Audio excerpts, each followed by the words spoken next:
This is the YOB ConvoCast.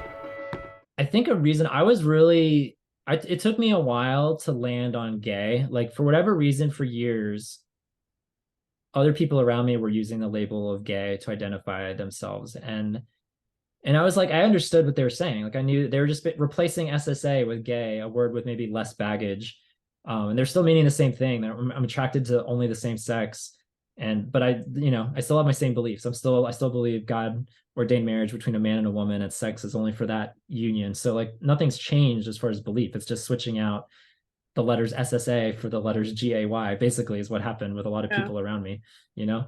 But I was so hesitant to take that on. And I think the asexuality piece was a big part of it because what I started learning was that other guys struggled with hookups and struggled um with like all kinds of other things that I did not struggle with. They would talk about watching porn. Here's a first shout out to Jesse's episode. Mhm.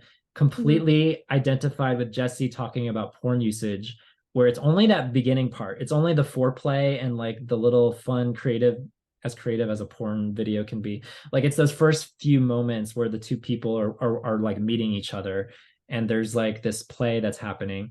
But then once it starts getting sexual, like I didn't Yeah. like I've never watched a complete porn video in my whole life. Like that sounds crazy to say, but I've never watched it because like once it starts getting sexual, I'm out. Like I'm not there anymore. I'm no longer interested. It's all about just the foreplay and the creativity and the first connection. Like sex, like I am not afraid to use the word that sex is repulsive to me. It's never been something that I've desired. Um and and that took such a long time to figure out. Like as long as it took me to figure out I was attracted to other men, it took me so long to figure out like, oh, I don't desire sex like at all. I don't desire sex with a woman certainly, but I don't desire sex with a man either. If I'm just being completely honest, they both sound grossly unappetizing to me, and that sounds extreme, but it's the truth. And I'm a virgin. I'm a 36-year-old virgin. I'm so excited to be a 40-year-old virgin soon, getting closer and closer. Will be your um Steve Carell year soon my enough. Steve Carell. I'm going to be entering my Steve Carell era, so get ready for that, everybody. Next 4 years. Um which yeah, it's that brings a certain level of shame, like when I compare myself to other people. Because I remember there was a part of the Jesse episode where I referenced the Jubilee video where this channel on YouTube, they assembled a bunch of asexual people and they asked them all these questions and do you agree or disagree with it?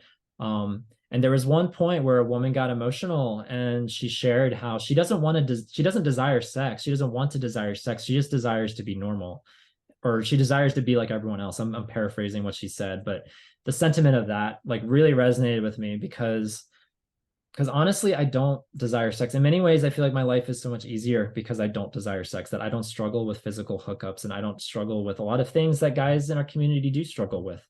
Um, but absolutely, though, there's this desire to belong. There's this desire to be like everyone else. There's this desire. It feels like I'm missing out on this like big part of the human condition. Like sex is a Mhm. big thing that most people on this planet between the ages of 16 and 85 have had sex and I Yeah. have not. And so what do I do with that? Like I feel talk about feeling like a minority of a minority. Like I just feel that can be very lonely, and it can feel like shame inducing if I'm comparing myself to other people.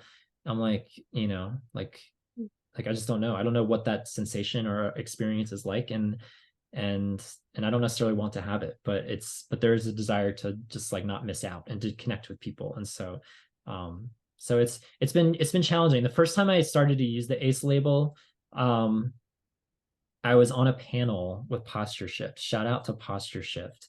Um and I was in Sacramento, California, on a panel with like five other people. And I was just feeling particularly giddy and bold and daring that day. I was like, you know what? Because one of the things Bill Henson does on those panels, like when he introduces the panel, he asks them to introduce themselves and how do you identify, or what language do you use to talk about sexuality? And so I was like, I'm gonna just do it for the first time in my life. I'm gonna talk. I'm just gonna say, I'm not gonna like go on a monologue, but I'm gonna Yeah. say like I'm somewhere on the asexual spectrum and just leave it at that. And so I did. And when I did, I just remember feeling like, okay, I'm onto something. Like I'm on the right track. That didn't feel like a lie. That felt accurate. And I don't know where exactly on the spectrum I am because I'll just be completely blunt. Like I don't have the same reaction to masturbation, for instance, as a lot of those people in the video did, or as Jesse described as it being like a chore, or he described it as giving him a headache sometimes upon masturbating. And so that's not part of my story. That's not part of my life. And so so there's variation, and it's okay. Like I'm not a cookie cutter asexual person, but then who Yeah. is what is a cookie cutter asexual person, you know? So that's a little snapshot of asexuality. I know there's a lot I could probably say about that, but yeah, it's been an interesting realization to be like, okay, that took a while. That took so long to figure out. Like that would have been what, 5 years ago, 6 years ago that I said that at a posture shift event. So I mean, this is fairly recent compared to being 19, you know? So